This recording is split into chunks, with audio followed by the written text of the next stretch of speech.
Nasib 4 anak Abi Choi usai ibunya tewas mengenaskan.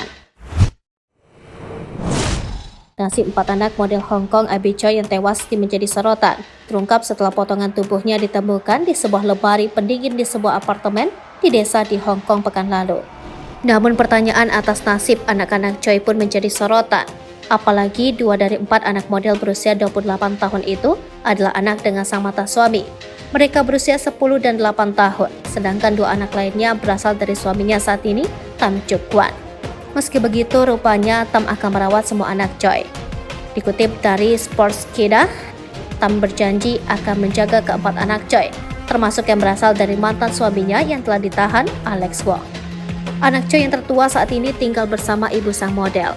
Tam sendiri menggambarkan Choi sebagai sosok yang rendah hati dan selalu menolong orang lain. Ia mengklaim bahwa model tersebut begitu mencintai dan mendukungnya, dan secara efisien membesarkan 4 anak yang patuh.